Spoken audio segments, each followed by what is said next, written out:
โอ้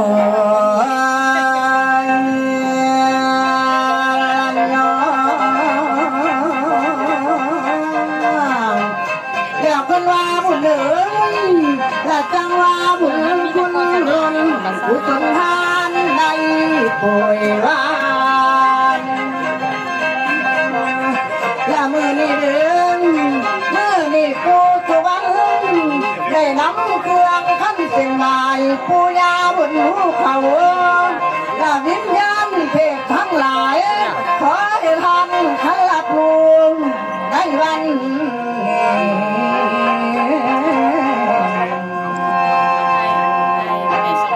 ถ้าเราเอาในวันนี้ถ้าเราเอาโอ้ยเด่นน้อยจะขอเป็นยังไงโอ้ยนะไปน้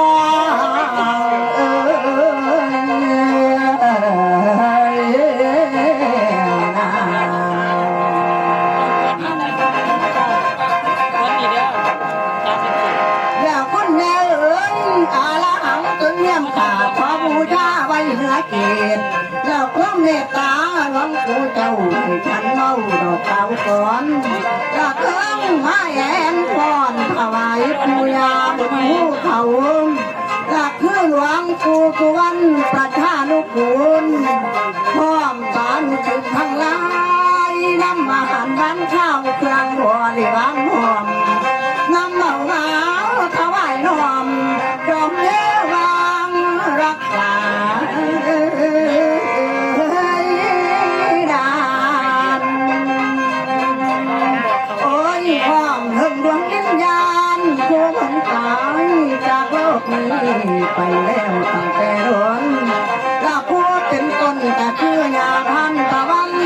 เทพสำคัญบนภูเขามารับเอาเด้อของไหวพวกลูกหลานได้นำมังถวายให้นี่ลายอันเจ้าพันยาแม่ยาเอ๋ยมีเจ็ดโอกาสถึงถวายให้แม่ยาถึงผลละมากากไม่มากาบุญพ่วงหวานแล้วผลละมากากไม่มากาบุญนำบ้านแม่ยาเอ๋ยพร้อมทุกเพียรบูชาทั่วหน้ากันทุกวันนี้ไปกี่งานจัดเตรียมไว้มาไหลหอมหอมทุกอย่างแม่ยาเอ๋ยมีเขาตอกดอกไม้พันลายรุ่นรับประกันผู้ขาดพรเยินดวงวิญญาณทุกที่ตั้งอยู่ในเขตภูเขาลายเข้มเจ้าผู้ขุนกับบุญเดินทางเจ้าผู้ที่จอมใจเจ้าผู้สอนพร้อมทำสั่งมาเล่นแก้วท่านได้ยินเสียงเอิญมาไว้ไว้เด้อผู้ว่าทานลาดวงวิญญาณผู้รักลูกได้ยินแล้วอย่าแซวนี้ลาทุกผู้คนในกับอันที่นี่ได้นำเครื่องมันหน้าการไม่ได้เอ้ย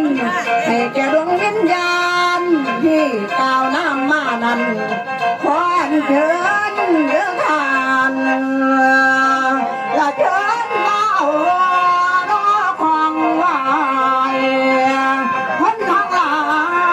ยตั้งใจแต่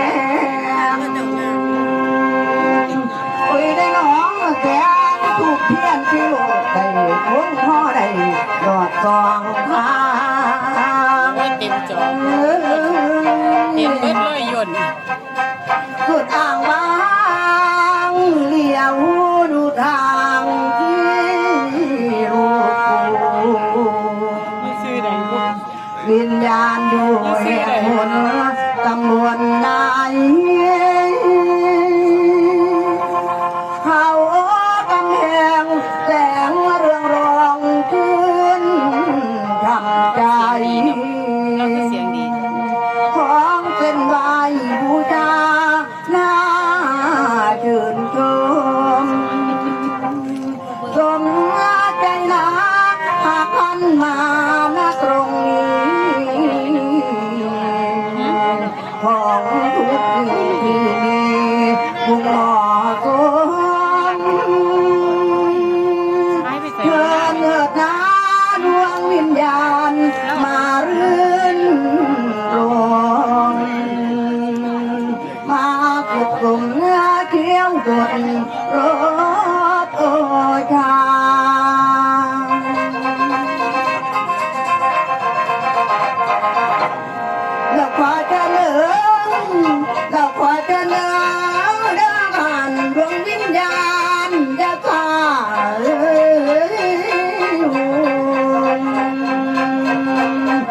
ได้รออยู่ผู้หอมห่วยมากินกล้วยขันไว้วาน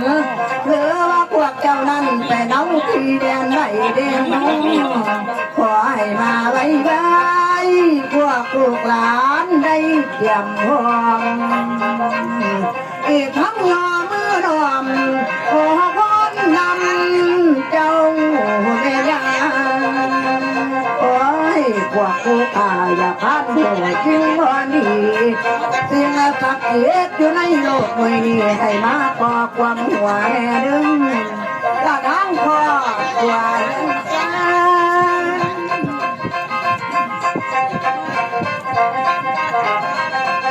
แล้วทั้งพ่อหัวเงินสร้างหัวปลูกหลานขั้นลุงป่ามแม่ยาเอ๋ยอย่าแม่ยาเอ๋ยโปรดประทานขั้นพรให้ถ้าคิดแล้วได้ให้สมปรารถนาเด้อเพราะอยากกินเว้นยาไก่ให้หายอย่าลวงคืนนะแล้วตาตุเดินคอยเป็นที่พึ่งผู้ยาบนภูเขามาบรรเทาความจนทุกคนที่มานอมด้านมาของหอมมาลากันรับของหวานเดียวกับเตารับของข้าวนี่เป็ดลูกน้ำพึ่งมาถึงมือแกงมันมากะบุญดำบานนี่แก้วจากของโกดยาอย่าลืมไหลขอจงไปเมืองทองมองยาเนาขันเต้ายัง